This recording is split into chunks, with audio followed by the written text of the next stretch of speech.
Namaste, friends. Today is the 7th, so one day after so many of the videos about meditation and whatnot. But I stopped in a very special place. These are water apples, they're called here. They are quite an interesting flavor. These are just small ones right now. They're juicy, but I'm at another Ayurvedic center named Sasya Sanjeevini, which is maybe less than an hour away from Ashwini Dhamma, where I was staying. And this center, actually, here is the doctor himself. Namaste, doctor. Good luck. Dhanyavad. And he is 4th generation of Ayurvedic doctors. We just had a little gathering having some different fruits that are grown here. This is a cashew fruit, which I have been interested to eat for a while. This is one fruit, has one cashew, and inside it needs to be processed and everything, but the fruit is very tasty. These are the magic berry, magic fruit. If you eat this and coat your mouth and then eat a sour thing, it's no longer sour, it's sweet. These are almonds, mangoes, guavas. They had these figs that were the most delicious figs I've ever had. This is a deity that is connected very closely with Ayurveda. And so they also have a Kaya Kalpakuti here, which they are the second of 3 that I know of in all of India. So I came here to see because I've never been here before. Theirs is a little bit different. As I said, they're 4th generation Ayurvedic family. And they have over 650 different tree types that they use for medicines. These are all medicinal plants. They make their medicines all fresh, all organically grown, naturally grown. And I was asking the doctor about that. Well, what do you think of the efficacy, if you're not familiar with the word efficacy, it means basically like the success rate or the effectiveness. It's used often with medicine or things. What do you think about the efficacy of medicine that's being used like by an Ayurvedic doctor, but they don't have access to fresh herbs, and so they're using ones that are Ayurvedic medicines bought from the stores? Well, the medicines have some benefit, but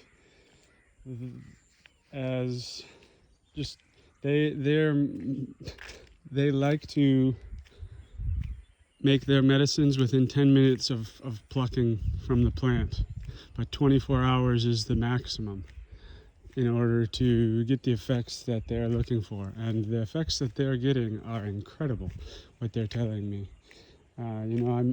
I don't have much experience or knowledge with Ayurveda, and I have a decent amount of experience with like biohacking, with kind of like the modern technology using supplements and nutraceuticals and platelet-rich plasma therapy and stem cell therapy and IR saunas and ozone therapy, hyperbaric oxygen chambers.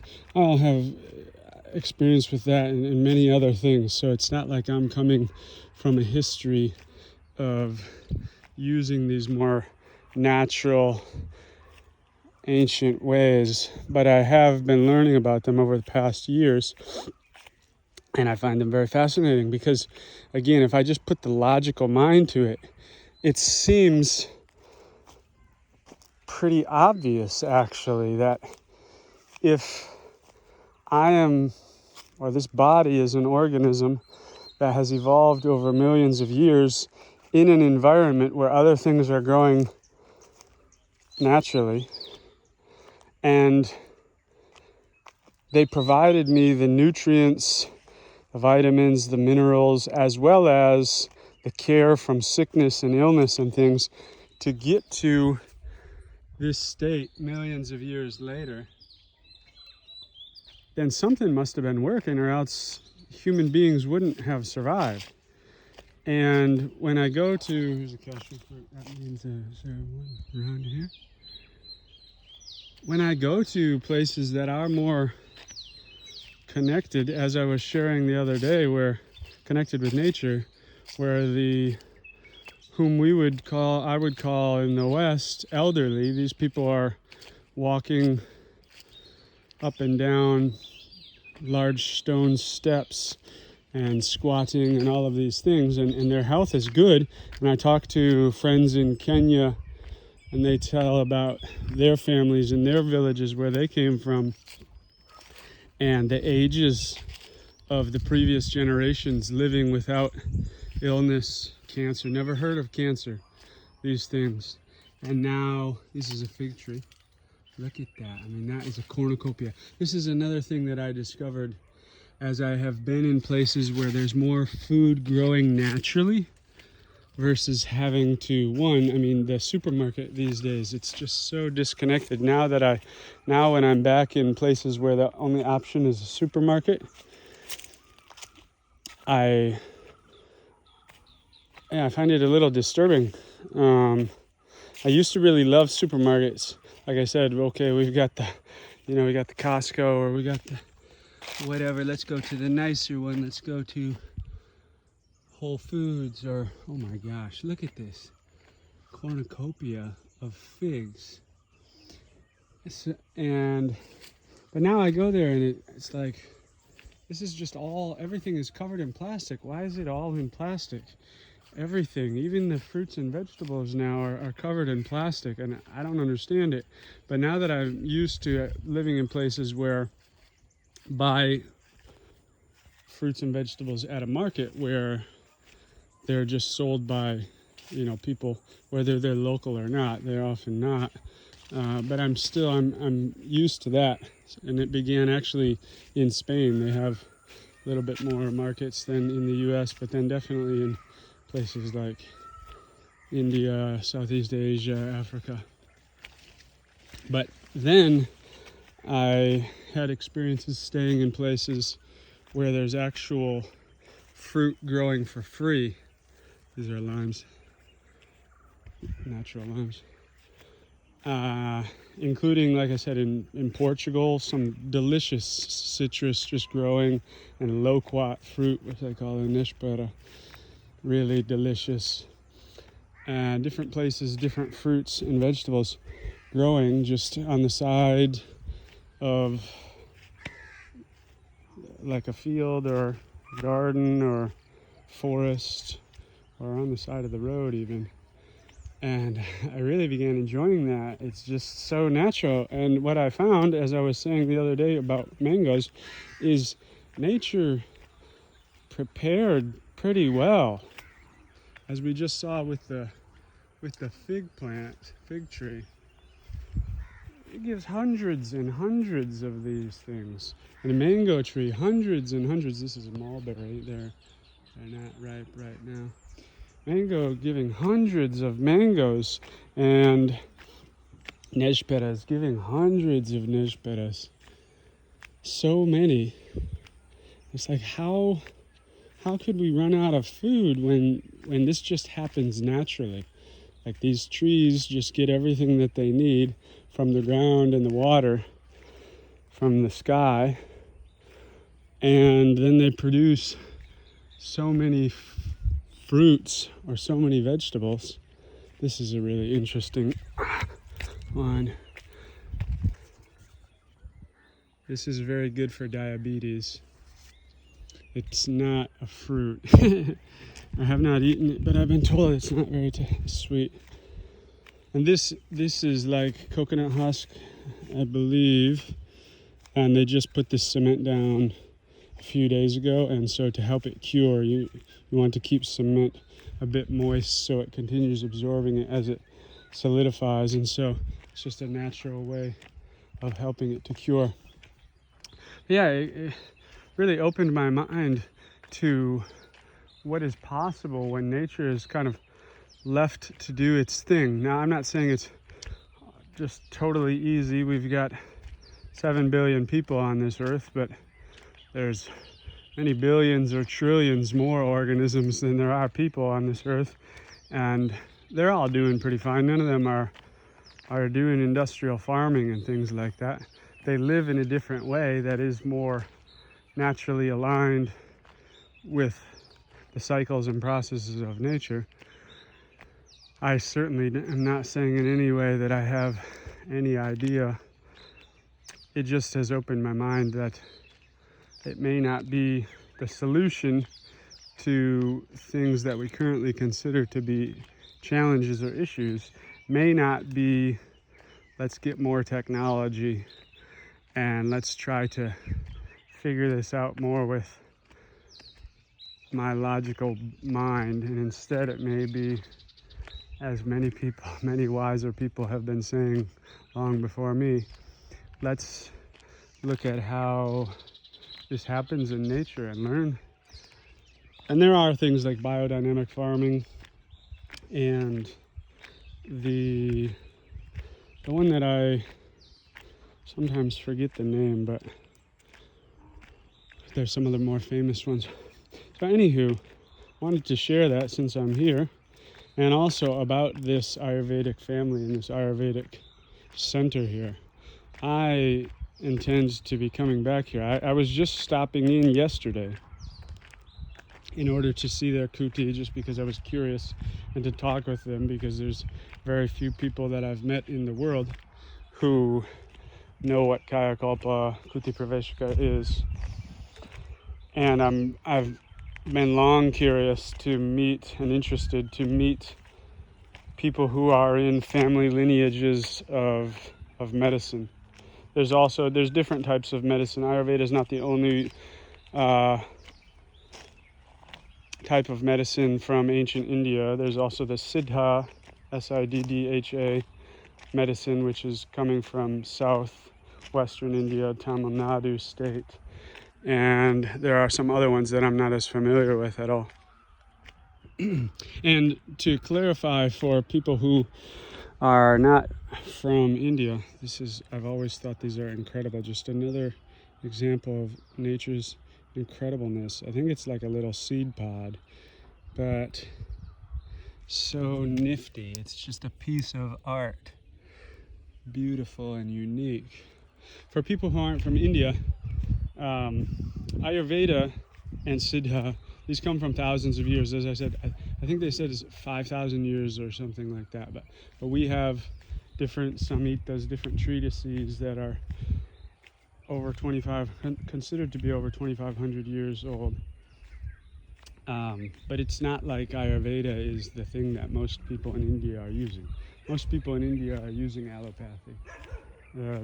Most people in India are using pharmaceuticals and what we would in the West would call a regular doctor. So these are what I'm sharing here. There are certainly some people who their family has always used Ayurvedic doctors and they've continued, but for similar reasons as is used in the West and in the East as well. Allopathy, popping a pill, it's very easy for the doctor. You can have pills on the shelf for, I don't know, do pills have a shelf life? But definitely years. And so that makes it a lot easier than wanting to prepare your medicines within 10 minutes of plucking them from the ground. And it's certainly also easier for the patient. A lot of these Ayurvedic centers are inpatient. It can be outpatient. They can make outpatient medicines, but for things like treatment of diabetes or cancer or tumors or Parkinson's, which that one is fresh on my mind because I have several family members and several friends who have or have had Parkinson's. And So it's fresh on my mind, and that was one of the first things that I asked them after I asked them about Kuti and that sort of thing. And they said, yeah, we have very strong success with Parkinson's. I said, really? Because I haven't done a ton of research into it, right? But I have been looking into it, as I said. And I'm not really familiar with it being curable. I'm familiar with it being, you can prolong it if there's physical activity and getting the mind and body going back, working together. There's special gyms. I'm familiar with one in Tucson that are made specifically for people who have Parkinson's to help them kind of rewire the brain and whatnot. So I'm familiar with that, but the people that I know who have been successful with it, they do it continually to basically be treading water. And here he said, yeah, we have, if I were to guess, over 150 successful Parkinson cases a year. I said, what? 150 people cured from Parkinson's? And he started showing me testimonials. And I said, okay. And then I asked him, well, what is the most severe type of cancer that you've assisted someone with? And he said, I thought about it. So yeah, they definitely help people with cancer. Sometimes I don't know what, oh wow, this is a sitafal. I've never seen sitafal on the tree. This is past season, obviously. These are, they call them like custard apple, sitafal or ramphal, and they are so soft. First times I got them, I just, so delicious. You open it up and it's this like white, very juicy pulp with seeds interspersed throughout. So I said, okay, I bought a couple of them at the market, put them in my bag, and I was traveling somewhere. And I got wherever I was going, or maybe even just 5 minutes down the road, and I open up the bag and it's just smushed because they're super, super soft, as are these cashew fruits. And this must be a cashew tree because I see over there's some cashew fruits hanging. So yeah, sometimes we consult with people, and if they have tumors or they have cancer, we determine, do we think that we can cure it, or do we suggest that you do go through the surgery but then come to us and we will ensure that it doesn't spread. But he said, most recently we had a man with bone cancer, and he had been given 1 month to live by his allopathic doctor and said, there's nothing we can do. You've got 1 month to live. Came to the center, couldn't keep food down, very unhealthy overall, difficulty moving physically on his own. And now had several weeks of treatments, and it's been 6 months now. Every day he walks 2 kilometers a day on his own by himself. And that's one example. And they said these are not uncommon. I said, well, what about skin issues? Namaskar. Like eczema or some of the severe skin issues. I have different friends who have real intense skin challenges, and they've had them for most of their lives, and just taking ointments or medicines but never really solving it. And I have some history of understanding how Ayurveda works and the things that it can do the easiest. So I said, what about skin issues? He said, yeah, 100%, no problem. I said, well, what about gut issues? And I assumed it was the same for that one because it's the similar mechanisms of action. So yeah, gut issues, 100%, we can handle these. And these are two things, gut issues in the modern world, in the Western world is big. And it causes all kinds of issues on its own because, as I said, among other things, I don't know what these are, but it's a beautiful color. Among other things, the gut is thought to produce more serotonin than the brain. And serotonin plays many, many roles, but one of the ones that we are most familiar with it playing is it's like the happiness chemical. That's why people who have depression, the early pharmaceutical medicines for depression, SSRIs, serotonin reuptake inhibitor. What's the first S for? So it's inhibiting the uptake of serotonin. And so getting cures for gut issues, that's wonderful. I was talking to doctor today, and he was telling me just on his own, we were, conversations can meander because things are so interesting. And he was telling about how they will have people who have full paralysis or half partial paralysis due to strokes and things. And one of the statements that I learned from Ayurveda a few years ago is they consider the nose to be the entryway into the head for any issues. And I mentioned the other day how I had this real serious ear pains. Oh, it was strong while I was in the first darkroom, and they gave me nose drops for several days and it was gone. But it's similar for the brain. They consider everything. There's one speciality in Ayurveda that works on everything above the shoulders. So we have in allopathy ear, nose, and throat, ENT, and so they handle the ear, the nose, and the throat. But if you've got dental issues, you go to a dentist. If you've got brain challenges, you go to a neurologist. If you've got vision problems, you go to an optometrist. If you've got hearing problems, you've got to go to an audiologist. And in Ayurveda, the specialty is covering all of those: teeth, the skin, the hair, the eyebrows, everything, the brain, all of these things that are whatever is above the shoulders. And so they have these doctors that specialize in it. These things are all connected.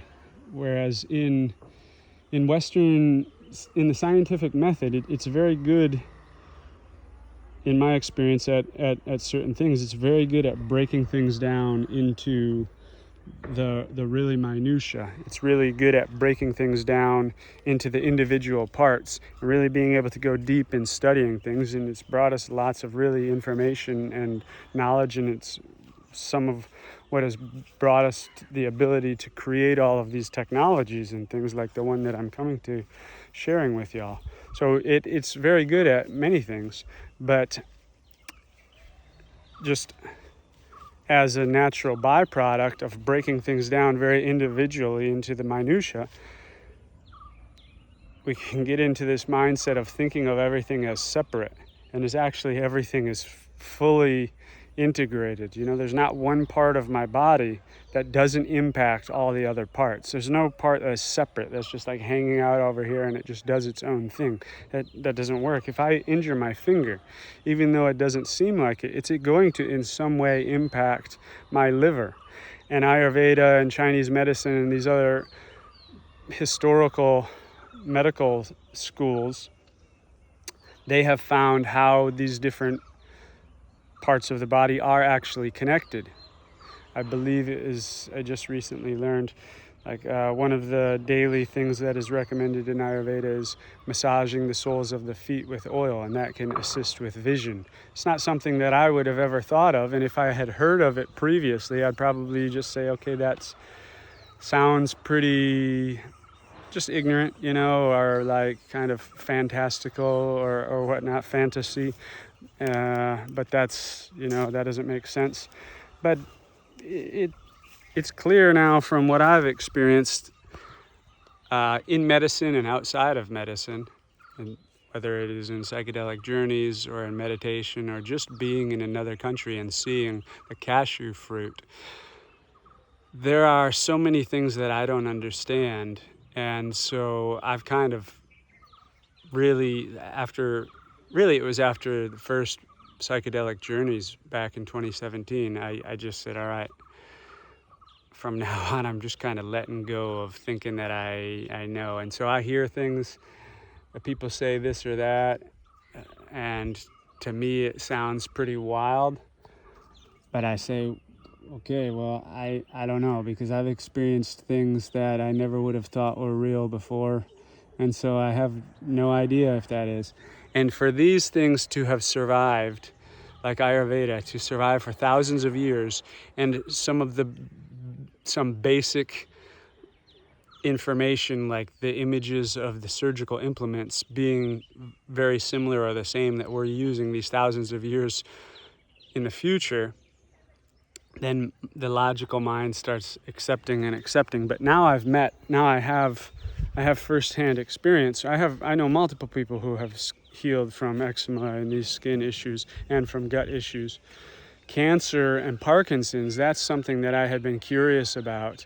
And to meet a place, I've never been in an Ayurvedic center that is so fully integrated, both with growing the natural products. I mean, 650 different types that they're using for medicines above. I said, how many different fruits do you have? He said, we haven't really counted. I'm not sure. To have that, plus to have the historical multi-generation wisdom that's passed down. Just think about that. Whatever career I have, I was a helicopter pilot, so we'll take that one out. And then I was investing in the stock market, so we'll take that one out. Although we could say that, like, that's a very classic Western, investing in the stock market and investing in real estate. Those were two things that I was doing. Imagine both of those things I taught myself with assistance from many dozens of people, around the country and who wrote books and who were at investing clubs and who were sharing things online. But I didn't have a mentor or a teacher or a family member who was guiding me on these things. And therefore, my results were higher than most people in society because most people don't do it at all. But when I look back, I mean, I was totally just fumbling around in the dark, and I got fortunate. Fortune is part of life. There's going to be ups and there's going to be downs, so it's not like that's not a valid thing. But I definitely got fortunate in certain times. And to imagine if my family, if I were a fourth generation real estate investor or fourth generation stock market investor, or fourth generation teacher. Just think if our teachers, they weren't just people who went to university and learn from other people who are teaching curriculums that are separated from the actual schools themselves, that are funded very strongly, especially if you get into like medical school and things. They're all funded by, not all, I won't say that, but large amounts of them are funded by different industries that have interests. And once the pharmaceutical industry came into real power after World War II, though it was large before World War II, they began giving lots and lots of funding to different universities and medical universities. And subsequently the curriculum changed, and the United States used to have traditional medicine and medicine using plants, but that went away as this curriculum changed. Here you go, Baba. You coming? No? And so imagine if instead we had doctors or we had teachers, some of the most dynamic and important and complex professions, if they were coming from families where they were the third, fourth generation, and so their parents and their grandparents and their great-grandparents, they grew up like fully in that environment. Since they're a little kid, they're walking around. Like this doctor, his father, he said he knows all the Sanskrit names, all the Latin names, all the local names, all the uses, how to care for all these plants, hundreds and hundreds of plants. If a plant is going to have many uses, and he knows this, and so he, as a child, grew up walking around that. There's a young boy, he's 8 years old, his name is Madhu, and they were saying, as they were showing us all these fruits, they were saying, yeah, when he was young, I used to pick these berries and bring them and say, hey, I got you these berries, you can have them, put them on the table. And he would look at them and he would say, who can eat berries that have been already plucked? And then he would go outside and he would pick them himself. Can you imagine what that's like? Like, I just turned 39. So when I was in Portugal, I was 38. And that was some of the first times that I really started gaining an appreciation for being able to just pluck food from the tree and eat it. And it changed me. It changed the way that I think about things now. And to imagine, since a child, he grew up with it being so normal that even when his mother plucks some berries and brings them in, he says, no, that's not fresh enough. He's so connected with what it's like to eat naturally that he can tell, he has the sensitivity to tell, where many of us, we're eating foods, one, it's not in season whatsoever. And being in season that's another thing. As I was sharing when I first moved to Spain, and I was like, where's the big supermarkets? I want to just get everything. And after a few months, I started walking around and really enjoying going to the baker, going to the eggs, going to the dairy, getting them all from different places. Well, when I came to India, this is really the first place that I ever experienced eating in season, except for probably when I was young, because supermarkets weren't as big with all of the out-of-country foods that they are now when I was a youngster. But I came to India a few years ago, so mid-30s, and similarly, I would go to the market and I was kind of annoyed, like, okay, I really want a mango right now. And yeah, okay, it's not mango season, but I don't really feel like apples. And then after some months, similarly, where the body and the mind get accustomed to, hey, Baba, that's my friend. He's the manager. He's all of the people here. You know, they're not they're not the doctors. They're not even maybe the medical professionals, but they have so much more wisdom about things than I do. And I'll share some in a bit. But so I was in India, and I was not really feeling this eating in season, but it was the only options because there aren't any supermarkets in a lot of these places, though that is beginning to change. And so after a few months, I started really enjoying it, not just because it's natural and healthier for me. And so slowly, my body started responding to it and started, being a little bit more vibrant and full of energy. But also because it's similar to what I shared earlier about being in Kuti, eating only rice and milk and ghee, and being so content and so enjoying and so at peace, and getting out into this plethora of options and actually being like disenchanted and dissatisfied and not enjoying it physically and psychologically. Similar sort of principle, I think, of going to the market, and all there is right now is there's apples, but in apple season there's also cherries, and then there are some fruits that are there year round. But then in a couple months, here comes mango season, baby. But if it's mango season, then that means that the yellow gooseberries that I really enjoy so much, those are not here. And so those go away, the mangoes come in. Then the mangoes go away, but the chiku comes in, or I'm doing it backwards here.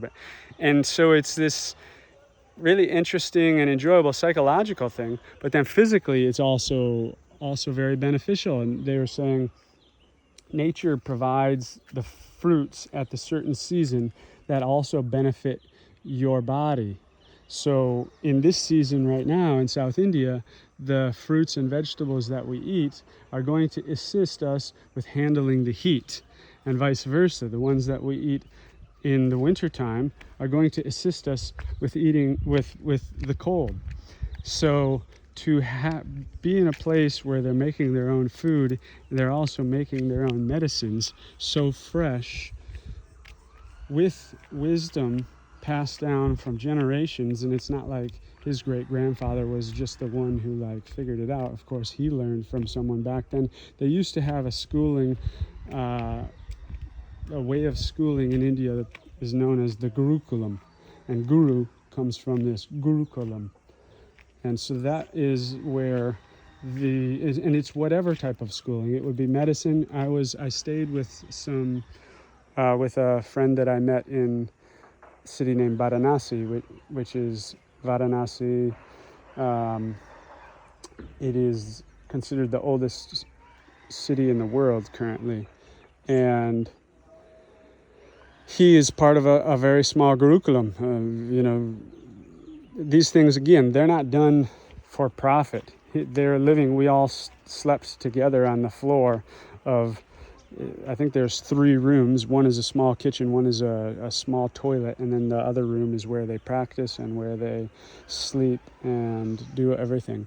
And his guru, who knows the instrument that he is learning, or maybe multiple, and then he and 3-4 others, and they just live there with him, and they care for the guru. They do the cooking and all of that sort of thing. The guru is teaching them, and they're just in this environment of whatever it is that they're studying 24/7, and they're just with people who share the similar sorts of interests. So the Gurukulam used to be this very successful type of schooling, but then when the British came in and colonized, they closed the Gurukulams because they don't want that knowledge to be shared. And then they brought in the Western type of schooling, and now, I forget if I mentioned it in the other one. If I did, excuse me, but now the schooling in India, I mean, they're very successful in many ways. It's incredible to go to a country with this large of a population, go all over, and most people my age or younger, you're going to be able to find, maybe you got to talk to a couple if it's in a village or something, but someone who speaks English. And most people, they speak at least 2, but usually like 3 or 4 languages. They're going to speak often Hindi because that's a national language, even though this state where I am, most people speak Kannada and don't speak lots of Hindi. So they'll speak their local, like, state or regional language. Often they're speaking English, and then often they're speaking another language. So it's successful in that way, but it's like to the extreme of what we think of as standardized in the West. And we've finally begun realizing that standardized tests, oh, that is nice. Standardized tests aren't that great for children and creativity and like the future. Well, in India, they do standardized tests where it's like the whole country you're competing against. And so they'll have, you can look in the newspapers, or there'll be big billboards and things around of what they call the cracks, the people who crack the test, that get the highest scores and whatnot. Because some of these jobs, like the government jobs, military, things like this, they'll have thousands, tens of thousands, multi-tens of thousands of people applying for one job. They're getting a lot of these jobs, and also some of the universities. It's more difficult to get than getting into Harvard by a bit, because there's just so many people, and they're all studying so hard, and they're all competing against everyone else in the whole country. And unfortunately, they also experience student suicide because of this, because the pressure is so hard and whatnot. So the Gurukulam, that was one piece of ancient wisdom. And I don't mean to say like, okay, let's blame the British or whatnot. I mean, I'm not a fan of colonizing whatsoever. To me, colonizing is just like a gentle word of saying, I invaded and now control your country, and I have conquered you. But they are just the most. It's something that humans have been doing all over the world throughout recorded history for whatever reason. So that is just a little bit of what I wanted to share. Actually, I will show you this. So this is a temple, and this is a deity that came from Nepal, actually. I believe it was his grandfather went there, and the king of Nepal. So in temples and things, there will be bells, and actually you go around and do all of them, all 4. They have different tones. And it's considered like I can't speak on it, but it's one way of worshiping and using sound. Here we can see these symbols have been around for thousands of years before the Nazi regime. And so again, these deities, they mean different things to different people, and I'm nowhere near able to speak on them. But just like in Christianity, they have the Father, the Son, the Holy Spirit. These are 3 manifestations of God. And don't think that it's so strange that there's one that's kind of ineffable, Holy Spirit. One is this big God, and one is this human Son of God and Son of Man. You know, that's considered pretty normal in Christianity. But it's a similar like this. We can see there are 4 faces here. It's not because we get so logic oriented of like, oh, that God has 4 heads and that's weird or whatever. It's just different manifestations that represent different things. There's the conch shell and different, they'll have multiple hands because they're holding different things to signify different things. Again, I'm not going to speak on this because I have almost no knowledge or understanding. These are, I believe that is his great-grandfather, who was a great sage here in India, and these are other people in the line, and his teacher. His great-grandfather, among other things, he was in deep in meditation, and he got what we would call now a download. He tapped into what quantum physics would call, the quantum field or the Akashic record or whatever, and he began chanting certain mantras that had never been heard, and well, maybe they had been heard, but they hadn't been recorded, and they completed some of the Vedas, which are those 5,000-year-old, the Vedas are 5,000 years old. I'm not sure how old Ayurveda itself is, but Ayurveda maybe. And so he completed certain parts of the lost Vedas, which have been lost for thousands of years. He's just speaking these out, and then they put them together, and it connected perfectly. So he's considered a great sage in India. And I've heard of that in other places as well. Tibetan Buddhists, they have different words, what they call like physical treasure and mind treasure. And so people will be deep in meditation or tapping into things, and they'll get downloads or they'll gain understanding or whatever to go to certain places, and in those places they'll find ancient manuscripts of teachings or things, or else they'll do similar to his great-grandfather, where they'll download and they'll have these practices and things that just kind of come from the mind. They call it mind treasure. So it's not an unknown thing. Pretty incredible, though. And yes, I think that's good. Namaste. Peace.